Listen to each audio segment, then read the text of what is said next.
ഈ കടന്നുപോകുന്ന ദിവസങ്ങൾ വളരെയധികം ശ്രദ്ധിക്കേണ്ടതുണ്ട്. കാരണം അതിശക്തമായ മഴയ്ക്കാണ് സാധ്യത. കഴിഞ്ഞ രാത്രിയിൽ പെയ്തിറങ്ങിയ മഴയിൽ തന്നെ വ്യാപക നാശനഷ്ടം കേരളത്തിൽ അങ്ങോളം ഇങ്ങോളം പലയിടത്തും ഉണ്ടായിട്ടുണ്ട്. മലയോര മേഖലകളിലൊക്കെ തന്നെ ഉരുൾപൊട്ടൽ ജാഗ്രതാ നിർദ്ദേശമാണ് ഈ സാഹചര്യത്തിൽ കൊടുത്തിരിക്കുന്നത്. തീരദേശ മേഖലകളിൽ കള്ളക്കടൽ മുന്നറിയിപ്പും ഒപ്പം തന്നെ പ്രളയഭീതി കൂടി ഇതോടൊപ്പം പ്രവചിക്കപ്പെടുകയാണ്. അങ്ങനെ കേരളത്തിൽ തെക്കു പടിഞ്ഞാറൻ കാലവർഷമെത്തിയെന്ന് കേന്ദ്ര കാലാവസ്ഥാ വകുപ്പ് വ്യക്തമാക്കിയിരിക്കുന്നു. കാലാവസ്ഥാ വിഭാഗം പറയുന്നതനുസരിച്ച് ഇതിനു മുൻപ് 16 വർഷം മുന്നേ ആയിരുന്നു ഇത്രയും നേരത്തെ എത്തിയത്. കൃത്യമായി പറഞ്ഞാൽ 2009 മെയ് 23 കാലവർഷം നേരത്തെ ആരംഭിച്ചത്. ശക്തമായ കാറ്റിനും ഇതോടൊപ്പം തന്നെ സാധ്യത പ്രവചിക്കുന്നുണ്ട്. അതുകൊണ്ട് തന്നെ ജനങ്ങൾ വളരെയധികം ശ്രദ്ധിക്കണം. കാരണം മഴയോടൊപ്പം അതിശക്തമായ കാറ്റും ഇടിമിന്നലും തന്നെയാണ് ഏറ്റവും അപകടകാരിയാക്കി ഇതിനെ മാറ്റുന്നത്. ന്യൂനമർദ്ദമാണ് മൺസൂൺ കാറ്റിൻ്റെ വേഗം കൂട്ടിയത്. സാധാരണ ജൂൺ 1 കാലവർഷം കേരളത്തിലെത്താറുള്ളത്. എന്നാൽ ഈ വർഷം ഒരാഴ്ച മുന്നേ തന്നെ കാലവർഷം കേരളത്തിലെത്തിയിട്ടുണ്ട്. 59 കിലോമീറ്റർ വരെ വേഗത്തിലാണ് കാറ്റ് വീശുന്നത്. 6 ദിവസം കനത്ത മഴ തുടരുമെന്നും കാലാവസ്ഥാ വകുപ്പ് അറിയിച്ചിട്ടുണ്ട്. കേരളം, കർണാടക, ലക്ഷദ്വീപ് തീരങ്ങളിൽ 27 തീയതി വരെ മത്സ്യബന്ധനത്തിന് വിലക്ക് ഏർപ്പെടുത്തി തന്നെയാണ് മുന്നോട്ട് നീങ്ങുന്നത്. തീരദേശ മേഖലകളിൽ കടൽ പ്രക്ഷുബ്ധമാകാൻ സാധ്യതയുള്ളതുകൊണ്ട് തന്നെയാണ് ഇങ്ങനെ ഒരു വിലക്ക് നിൽക്കുന്നത്. കാലവർഷത്തിന്റെ വരവിനോടനുബന്ധിച്ച് സംസ്ഥാനത്ത് ഇന്ന് അതിതീവ്ര മഴയ്ക്കുള്ള സാധ്യത പ്രവചിക്കപ്പെട്ടിരിക്കുകയാണ്. പല ജില്ലകളിലും റെഡ്, ഓറഞ്ച് അലർട്ടുകൾ പ്രഖ്യാപിച്ചു കഴിഞ്ഞിരിക്കുന്നു. ഇന്ന് എല്ലാ ജില്ലകളിലും വ്യാപകമായ മഴയ്ക്കും കാറ്റിനും സാധ്യതയുണ്ടെന്നാണ് പറയുന്നത്. അതിതീവ്ര മഴയ്ക്ക് സാധ്യത ഉള്ളതുകൊണ്ട് തന്നെ കണ്ണൂർ, കാസർഗോഡ് ജില്ലകളിൽ റെഡ് അലർട്ട് പ്രഖ്യാപിച്ചിട്ടുണ്ട്. നാളെ മലപ്പുറം, കോഴിക്കോട്, വയനാട്, കണ്ണൂർ, കാസർഗോഡ് ജില്ലകളിലും റെഡ് അലർട്ട് പ്രഖ്യാപിച്ചു കഴിഞ്ഞു. പത്തനംതിട്ട, ഇടുക്കി, മലപ്പുറം, കോഴിക്കോട്, വയനാട്, കണ്ണൂർ, കാസർഗോഡ് ജില്ലകളിൽ 26 തീയതി റെഡ് അലർട്ട് ആയിരിക്കും. 24 മണിക്കൂറിനിടയിൽ 204.4 മില്ലിമീറ്ററിൽ കൂടുതൽ മഴ ലഭിക്കാനാണ് ഇതിലൂടെ സാധ്യത പ്രവചിക്കുന്നത്. പത്തനംതിട്ട, കോട്ടയം, എറണാകുളം, ഇടുക്കി, തൃശൂർ, പാലക്കാട്, മലപ്പുറം, കോഴിക്കോട്, വയനാട് ജില്ലകളിൽ ഇന്ന് യെല്ലോ അലർട്ടും പ്രഖ്യാപിച്ചിട്ടുണ്ട്. ശക്തമായ മഴ ലഭിക്കുന്ന മലയോര മേഖലകളിൽ മണ്ണിടിച്ചിൽ, ഉരുൾപൊട്ടൽ, മലവെള്ളപ്പാച്ചിൽ സാധ്യത ഉള്ളതുകൊണ്ട് തന്നെ ജനങ്ങൾ ജാഗ്രത പാലിക്കുക എന്നും സുരക്ഷിത സ്ഥാനങ്ങളിലേക്ക് മാറി താമസിക്കുക എന്നുള്ള മുന്നറിയിപ്പ് നൽകിയിട്ടുണ്ട്. അടുത്ത ഒരാഴ്ച പടിഞ്ഞാറൻ, വടക്കു പടിഞ്ഞാറൻ കാറ്റ് കേരളത്തിന് മുകളിൽ ശക്തമാകും. അടുത്ത 7 ദിവസം പടിഞ്ഞാറൻ, വടക്കു പടിഞ്ഞാറൻ കാറ്റ് കേരളത്തിന് മുകളിൽ എത്തുന്നത് കൊണ്ട് തന്നെ മധ്യ കിഴക്കൻ അറബിക്കടലിൽ വടക്കൻ കർണാടക, ഗോവ തീരത്തിന് മുകളിലായി രൂപപ്പെട്ട ന്യൂനമർദ്ദവും ശക്തിപ്പെട്ടിട്ടുണ്ട്. ഇത് 24 മണിക്കൂർ കൊണ്ട് വടക്കോട്ട് സഞ്ചരിച്ച് തീവ്ര ന്യൂനമർദ്ദമായി മാറും. മധ്യ പടിഞ്ഞാറൻ വടക്കൻ ബംഗാൾ ഉൾക്കടലിന് മുകളിൽ 27 തീയതി മറ്റൊരു ന്യൂനമർദ്ദം കൂടി രൂപപ്പെടും. 27 വരെ കേരള തീരത്ത് മത്സ്യബന്ധനത്തിന് വിലക്കും ഏർപ്പെടുത്തിയിട്ടുണ്ട്. അതിശക്തമായ മഴ തന്നെയാണ് 27 വരെ പ്രവചിച്ചിരിക്കുന്നത്.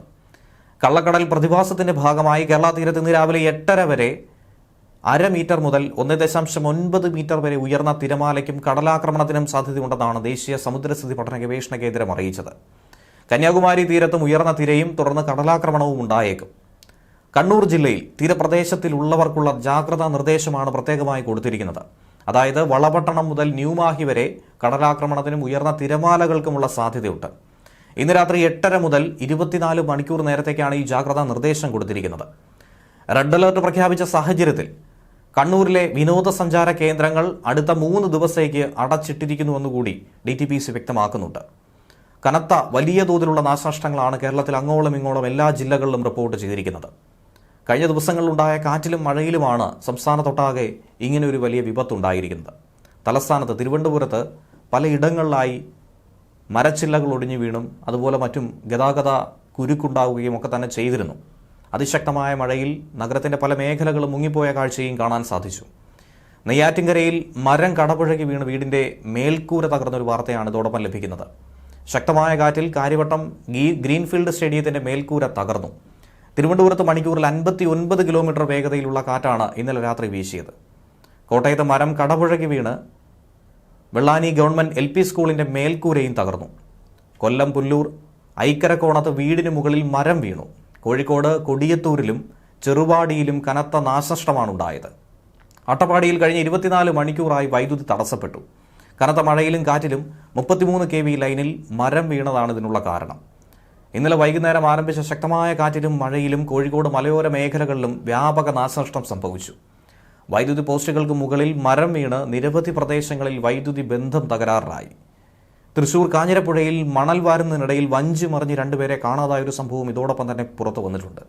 പടന്ന സ്വദേശികളായ തൊഴിലാളികളായ സന്തോഷ്, പ്രദീപൻ എന്നിവരെയാണ് കാണാതായത്. കോട്ടപ്പുറം കോട്ട കായൽ ഭാഗത്താണ് ഈ അപകടമുണ്ടായത്. വഞ്ചിയിൽ ഇവരോടൊപ്പം ഉണ്ടായിരുന്ന അജേഷ്, ബൈജു എന്നിവർ നീന്തി രക്ഷപ്പെട്ടുവെന്ന് റിപ്പോർട്ട് ലഭിക്കുന്നുണ്ട്.